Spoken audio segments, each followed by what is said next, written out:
नमस्कार दोस्तों, आज बात करने वाले हैं REET RPSC first grade second grade के रिगार्डिंग अधिगम के सिद्धांतों के बारे में देखेंगे। अधिगम के सिद्धांत में आज हम देखने वाले हैं उद्दीपक अनुक्रिया का सिद्धांत और थार्नडाइक के मुख्य गौण नियम। और थार्नडाइक ने जो सिद्धांत दिया है उद्दीपक अनुक्रिया का सिद्धांत, उसके निष्कर्ष क्या निकलते हैं। वीडियो को लास्ट तक देखना है। आप वीडियो में जो देखने वाले हैं वो कभी नहीं भूलने वाले हैं। आज हम उस ट्रिक के माध्यम से ही उस टॉपिक को इतना इजी बना देंगे आपके लिए कि आप उसे भूल कर भी नहीं भूल पाएंगे। ठीक है, तो वीडियो को लास्ट तक देखना। वीडियो अच्छा लगे तो लाइक और शेयर करना है। चैनल अभी तक सब्सक्राइब नहीं किया है तो सब्सक्राइब करके बेल आइकन प्रेस करना है ताकि आने वाले वीडियो की नोटिफिकेशन। तो सबसे फर्स्ट में हम व्यवहारिक सिद्धांत को लेते हैं और व्यवहारवादी सिद्धांत। इसमें हम सबसे फर्स्ट में बात करने वाले हैं उद्दीपक अनुक्रिया सिद्धांत का सिद्धांत। ठीक है, उद्दीपक अनुक्रिया का सिद्धांत, इसका एक और नाम है, क्या है? प्रयास व त्रुटि का सिद्धांत। त्रुटि का सिद्धांत, इसको अन्य नाम से जाना जाता है। और प्रयत्न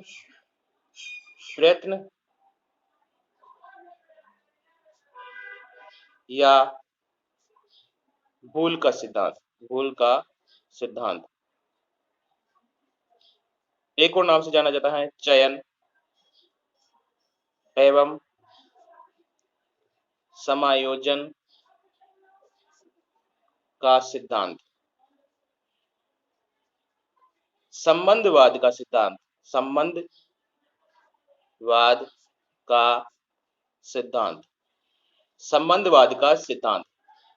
सही अनुक्रिया का सिद्धांत, अनुक्रिया चयन का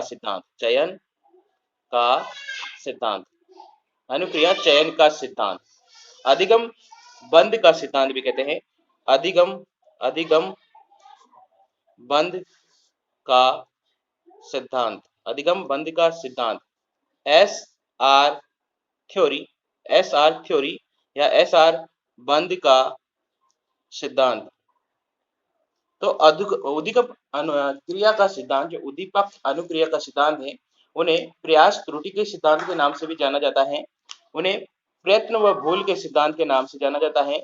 चयन या एवं समायोजन के सिद्धांत के नाम से जाना जाता है। संबंधवाद के सिद्धांत के नाम से जाना जाता है। सही अनुक्रिया चयन का सिद्धांत के नाम से जाना जाता है। अधिगम बंध के सिद्धांत के नाम से जाना जाता है और एस आर बंध के सिद्धांत के नाम से जाना जाता है। तो ये इनके उपनाम है। अब बात करते हैं इन सिद्धांतों के जो जनक हैं, इन सिद्धांतों के देने वाले हैं, वो कौन है? तो मनोवैज्ञानिक का नाम आता है। इन मनोवैज्ञानिक है एडवर्ड लेवेन थार्नडाइक। ये पूरा नाम है थार्नडाइक का, एडवर्ड लेवेन थार्नडाइक। ठीक है, एडवर्ड लेवेन थार्नडाइक। और इन्होंने 1898 में ये सिद्धांत दिया है। ये अमेरिका के थे। अमेरिका के थे ये मनोवैज्ञानिक जिन्होंने इस सिद्धांत को दिया है। इस सिद्धांत के जनक हैं अमेरिका के एडवर्ड लेवेन थार्नडाइक। ठीक है, अब थार्नडाइक ने एक पुस्तक लिखी। क्या है?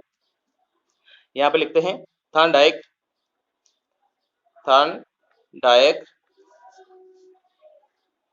ने एनिमल इंटेलिजेंस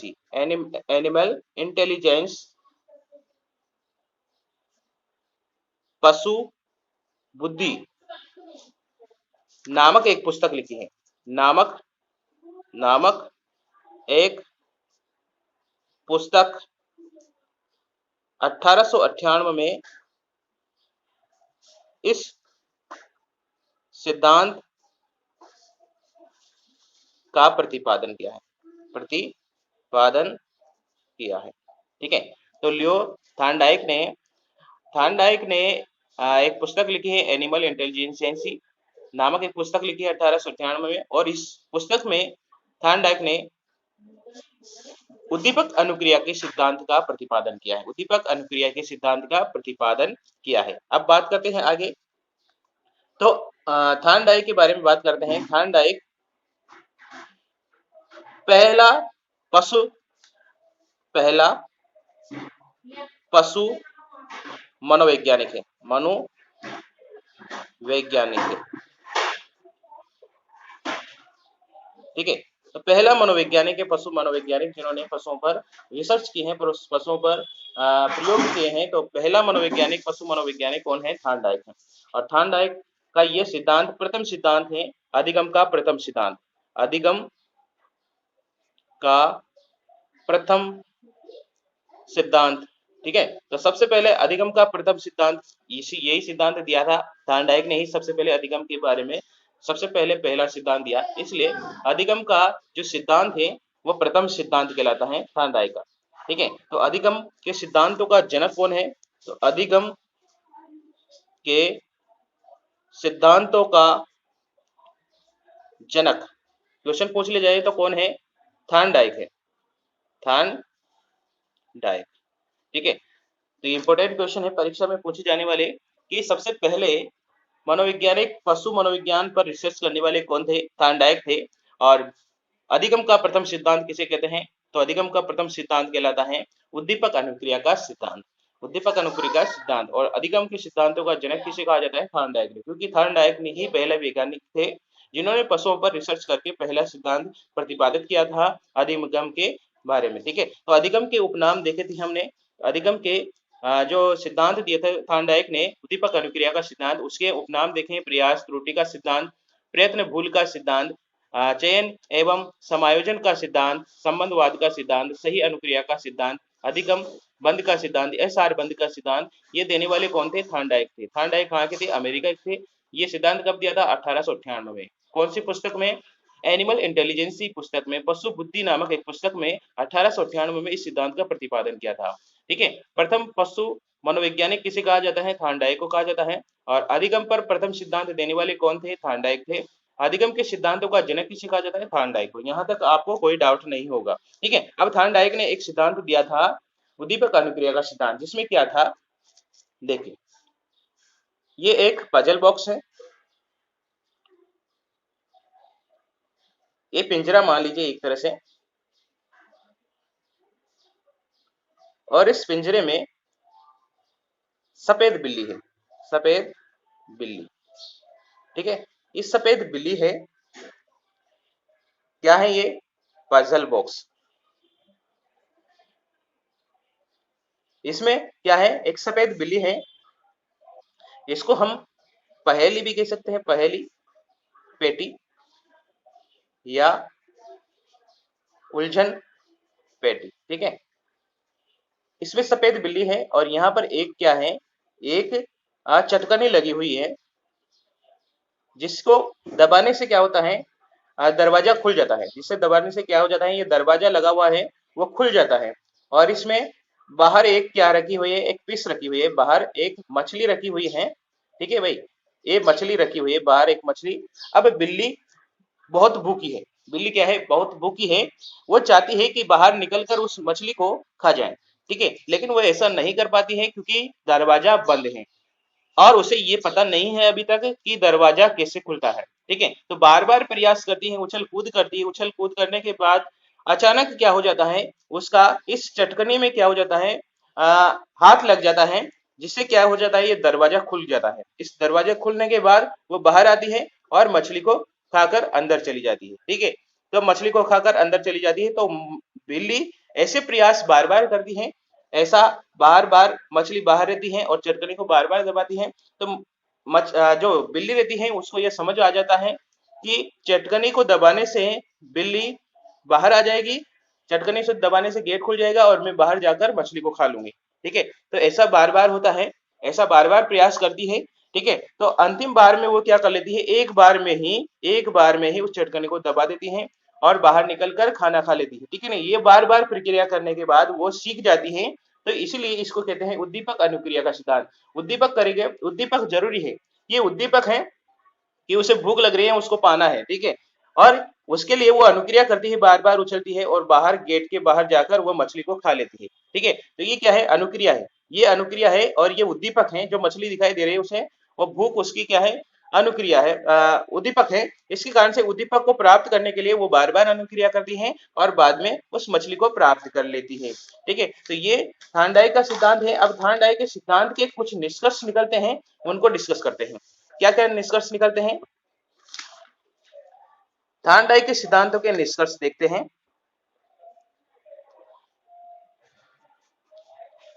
प्रथम निष्कर्ष है, प्रथम निष्कर्ष है, निष्कर्ष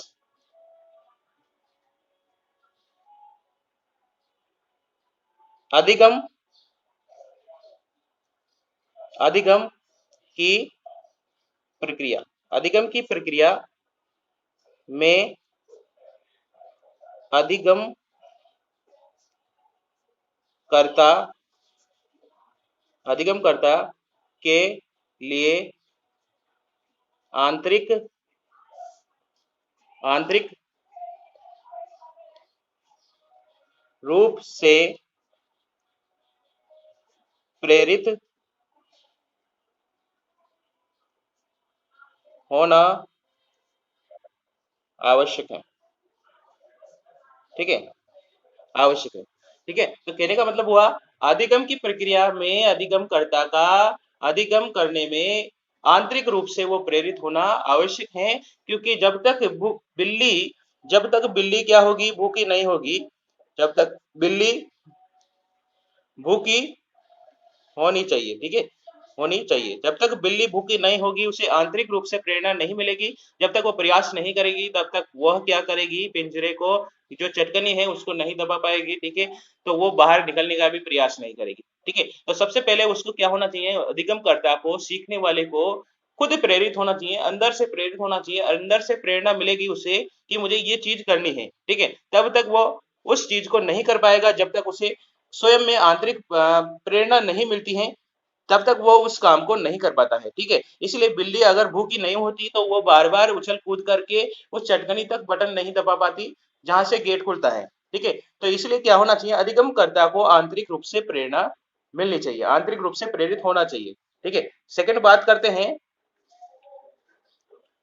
उद्दीपक सुख एवं संतोष प्रदान करने में सहायक होना चाहिए, सहायक होना चाहिए, अर्थात क्या होना चाहिए, अर्थात मछली बिल्ली की भूख को शांत करने योग्य होनी चाहिए, होनी चाहिए, ठीक है।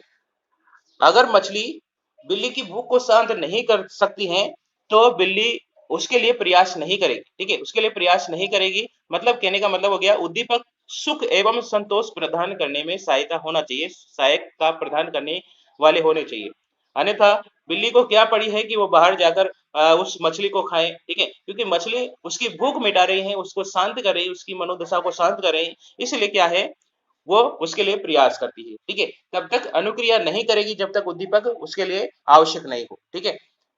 तो ये दो पॉइंट हमने डिस्कस करे जो इंपॉर्टेंट है, परीक्षा की दृष्टि से पूछे जाते हैं, ठीक है। अब थार्नडाइक ने इन निष्कर्षों का प्रतिपादन एक पुस्तक में किया है, इन निष्कर्षों का प्रतिपादन एक पुस्तक में किया है, उस पुस्तक का क्या नाम है, education of psychology, education of psychology, ठीक है। इस पुस्तक, किसने पुस्तक दी है, थार्नडाइक ने, थार्नडाइक, ठीक है। इस थार्नडाइक ने इस निष्कर्षों का प्रतिपादन इस पुस्तक में किया है, क्या नाम है, education of psychology, education of psychology सिद्धांत, शिक्षा मनोविज्ञान सिद्धांत, शिक्षा, शिक्षा मनोविज्ञान, शिक्षा मनोविज्ञान, ठीक है, मनोविज्ञान। ये पुस्तक किसने लिखी है, थार्नडाइक ने लिखी है, और इस थार्नडाइक की इस पुस्तक में क्या है, इस थार्नडाइक की इस पुस्तक में इन जो अधिगम के सिद्धांत हैं उनके निष्कर्षों का प्रतिपादन है और इस सिद्धांत में सीखने के मुख्य नियम दिए हैं। सीखने के जो सीखना है, सीखने के 3 मुख्य नियम एवं 5 गौण नियम। ठीक है, 3 मुख्य नियम और 5 गौण नियमों का प्रतिपादन किया है थॉर्नडाइक ने इस पुस्तक में। ठीक है, अब वो कौन कौन से नियम हैं, तो आइए सीखने के मुख्य नियमों की बात करते हैं। तो सीखने के मुख्य नियम यहाँ लिख देते हैं, सीखने के मुख्य नियम। ठीक है, सीखने के मुख्य नियम। अब सीखने के मुख्य नियम कितने हैं? 5 हैं। ठीक है, पहला है, फर्स्ट है तत्परता का नियम। सेकंड है अभ्यास का नियम, अभ्यास का नियम। थर्ड है उपयोग, थर्ड है प्रभाव या परिणाम का नियम। ठीक है, प्रभाव या परिणाम का नियम। अब 5 गौण नियमों की बात करते हैं। 5 गौण नियम कौन कौन से हैं? सबसे फर्स्ट है बहु अनुक्रिया का नियम। सेकंड है मनोवृत्ति या मानसिक विन्यास का नियम। थर्ड है आंशिक क्रिया का नियम। चौथा है आत्मसात या आत्मीकरण का नियम। और पांचवा है साहचर्य परिवर्तन का नियम। तो ये पांच नियम दिए हैं मनोविज्ञान के। पहला है तत्परता का नियम, दूसरा है अभ्यास का नियम, तीसरा है प्रभाव का नियम, और ये गौण नियम है। जो गौण नियम कौन से हैं? ये तो क्या है, ये है इसके मुख्य नियम। ये क्या है? मुख्य नियम है, और ये गौण नियम है। ठीक है, मुख्य नियम और गौण नियम। गौण नियम, मुख्य नियम। मुख्य नियम क्या है? तत्परता। जब तक तत्पर नहीं होगा तब तक उसे अभ्यास भी करने की आवश्यकता नहीं होगी, और जब तक अभ्यास नहीं करेगा तो उसका कोई प्रभाव या परिणाम नहीं होगा। तो यार ट्रिक भी शानदार बन गई है अपनी, कि तत्परता, जब तक कोई तत्पर नहीं होगा तब तक वो अभ्यास नहीं करेगा, और अभ्यास नहीं करेगा तो उसका कोई प्रभाव या परिणाम भी नहीं आएगा। तो याद हो जाएगा आपको, मुख्य नियम है तत्परता का नियम। मुख्य नियम क्या है? तत्परता का नियम, अभ्यास का नियम और प्रभाव परिणाम का नियम। ठीक है, गौण नियम है बहु अनुक्रिया का नियम, मनोवृत्ति या मानसिक विन्यास का नियम, आंशिक क्रिया का नियम, आत्मसात या आत्मीकरण का नियम, और साहचर्य परिवर्तन का नियम। ये थॉर्नडाइक के मुख्य नियम और गौण नियम है। ठीक है, अब इन नियमों में क्या परिभाषित किया है उन्होंने, तो आइए एक एक को करके हम देखते हैं। ठीक है, जैसे तत्परता नियम। तत्परता नियम में क्या लिखा है? जब तक अधिगमकर्ता अधिगम करने के लिए स्वयं तत्पर नहीं होगा, जब तक अधिगमकर्ता क्या हो? अधिगम करने के लिए स्वयं प्रेरित नहीं होगा, तब तक वो क्या करना, तब तक वो अधिगम नहीं कर पाएगा। जब तक वो स्वयं प्रेरित नहीं होगा, तो स्वयं प्रेरित होने के लिए स्वयं प्रेरित होना पड़ेगा उसे, तब तक सीख नहीं पाएगा जब तक वो स्वयं परिवर्तित नहीं होगा, स्वयं आंतरिक रूप से प्रेरित नहीं होगा। जब तक उसको खुद को मोटिवेशन नहीं मिलेगा तब तक वो किसी भी चीज को नहीं सीख पाएगा। ठीक है, तो इसलिए चाहे अगर आप एग्जाम्पल की बात करें, जैसे मान लीजिए एक घोड़ा है। अब घोड़े को क्या है, आप तालाब तक ले जा सकते हैं, घोड़े को आप तालाब तक ले जा सकते हैं, लेकिन जब तक वो स्वयं रूप से प्रेरित नहीं होगा कि उसे पानी पीना है या नहीं पीना है, ठीक है, तब तक वो पानी नहीं पिएगा जब तक वो स्वयं रूप से प्रेरित नहीं होगा। ठीक है, तो तत्परता का नियम यही कहता है कि जब तक स्वयं वो प्रेरित नहीं होगा स्वयं रूप से, तब तक अधिगम करता नहीं सीख पाएगा। ठीक है, चाहे घोड़े को तालाब तक ले जाओ, लेकिन पानी पीने के लिए उसे बाध्य नहीं कर सकते हैं। अभ्यास का नियम क्या कहता है? अभ्यास इस नियम के अनुसार किसी भी कार्य को सीखने के लिए धैर्य की आवश्यकता है और नियंत्रण प्रयास की आवश्यकता है। जैसे मान लीजिए एक बालक है, एक बालक धैर्य नहीं रख पाता है और वो सोचता है कि मुझे ये सवाल नहीं आ रहा है तो मैं इसे छोड़ देता हूँ, ठीक है, तो वो छोड़ देता है तो क्या है, उसका धैर्य क्या हो गया, डाउन हो गया है, धैर्य कमजोर पड़ गया है, इसलिए वो सीख नहीं पाता है। इसलिए क्या कहा गया है कि अभ्यास से हर चीज को सीखा जा सकता है, अभ्यास से हर चीज को सीखा जा सकता है। अभ्यास धीरे धीरे अभ्यास करना चाहिए, धैर्य रखना चाहिए कि आज नहीं समझ में आया तो कल वापस करके देखूंगा, ठीक है, कल वापस इसको सीख के देखूंगा और उसको सीख जाता है वो, ठीक है। इसलिए कहा गया है करत करत अभ्यास ते जड़मति होत सुजान रसरी आवत जात ते सिल पर परत निशान। मतलब इतना अभ्यास करने के बाद एक रस्सी भी पत्थर को काट सकती है, ठीक है। तो अभ्यास जरूरी है हर चीज को पकड़ बनाने के लिए, किसी भी सब्जेक्ट में पकड़ बनाने के लिए अभ्यास जरूरी है, ठीक है। तो अभ्यास के कारण हर चीज को सीखा जा सकता है, ठीक है। तीसरा है प्रभाव या परिणाम का नियम। प्रभाव या परिणाम का नियम, इसमें प्रभाव या परिणाम का नियम कहता है हम उन कार्यों को अधिक करने का प्रयास करते हैं जिनसे हमें संतुष्टि प्राप्त होती है, ठीक है। प्रभाव या परिणाम का नियम ये कहता है कि जब हम उन कार्यों को अधिक करने का प्रयास करते हैं जो हमें क्या मिलती है, संतुष्टि प्रदान करती है, ठीक है, और उन कार्यों को हम करना नहीं चाहते हैं जिनसे हमें संतुष्टि या असंतोष मिलता है, ठीक है।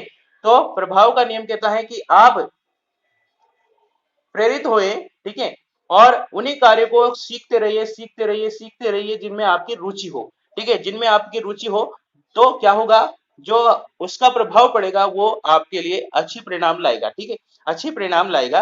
अब हम बात करते हैं गौण नियमों की। तो गौण नियम में बहु अनुक्रिया का नियम, इस नियम में क्या कहा गया है कि किसी भी कार्य को सीखने के लिए हम बहुत सारी क्रियाएं करते हैं, उन्हीं क्रियाओं में से क्या हो जाता है, एक बार सही क्रिया हो जाती है और सही क्रिया से ही हमारा क्या हो जाता है, लक्ष्य प्राप्त हो जाता है। कैसे?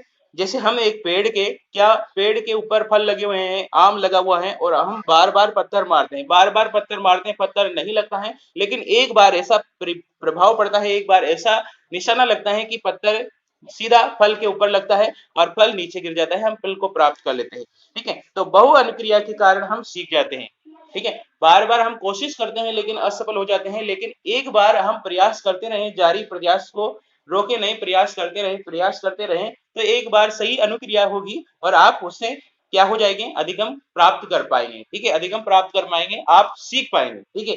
ये नियम ये कहता है। मनोवृत्ति या मानसिक विन्यास का नियम, मनोवृत्ति या मानसिक विन्यास का नियम क्या कहता है कि किसी भी कार्य को हम उसी अनुपात में सीखते हैं जिस अनुपात में उन्हें सीखने के लिए हम मानसिक रूप से तैयार होते हैं, ठीक है। मतलब मानसिक रूप से हमें जब तक मानसिक रूप से हमें उसी अनुपात में सीखते हैं जिस अनुपात में आप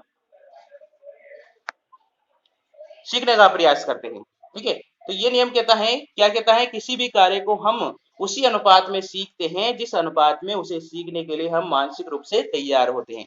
तीसरा नियम कहता है आंशिक क्रिया का नियम। आंशिक क्रिया का नियम ये कहता है कि इस नियम के अनुसार वस्तु बड़ी से बड़ी विषय वस्तु छोटे छोटे अंशों में बांट कर विभक्त करके उसे एक एक करके सरलता से सीखना चाहिए। जैसे मान लीजिए आपके पास में रीड का सिलेबस आ गया, RPSC first grade second grade का सिलेबस आ गया, ठीक है। अब सिलेबस तो बहुत बड़ा है, ठीक है, आप उसे एक बार में नहीं पढ़ सकते, लेकिन तो क्या करेंगे, उसको आप डिवाइडेशन कर लीजिए कि एसएसटी ये है, ठीक है, और संस्कृत का विषय ये है, हिंदी का विषय ये है, ठीक है, साइंस का विषय ये है, ठीक है। तो बांट दीजिए, आप उसमें जो भी पार्ट बनता है उसको थोड़ा थोड़ा करके पढ़िए और आप एक दिन क्या हो जाएंगे, सफलता प्राप्त कर लाएंगे, ठीक है।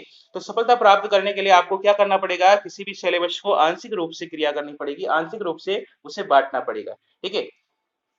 इसमें जो शिक्षण सिद्धांत है अंश से पूर्ण की ओर, अंश से पूर्ण की ओर सिद्धांत कार्यरत है, ठीक है, अंश से पूर्ण की ओर सिद्धांत कार्यरत है। तीसरा है आत्मीकरण का नियम। चौथा है आत्मीकरण या आत्मसात का नियम। ये नियम कहता है कि इस प्रकार इस नियम के अनुसार प्राप्त नवीन ज्ञान का आत्मसात करके हम उन्हीं प्रकार के पूर्व ज्ञान से जोड़कर नई वस्तुओं को सीख जाते हैं, ठीक है। तो हम क्या करते हैं, आत्मसात की पुरानी चीजें जो सीखी हुई है अपने हाथ से, जो हमने पुरानी चीजें सीखी हैं उसी को आत्मसात करते हैं और नई चीज को सीख लेते हैं, ठीक है। जैसे मान लीजिए हमें जोड़ बाकी गुणा भाग आता है तो हम क्या कर लेते हैं, सरलीकरण कर लेते हैं। ठीक है, किसी बारंबार रसायन को सोल्व कर लेते हैं। ठीक है, तो किस माध्यम से सोल्व करते हैं,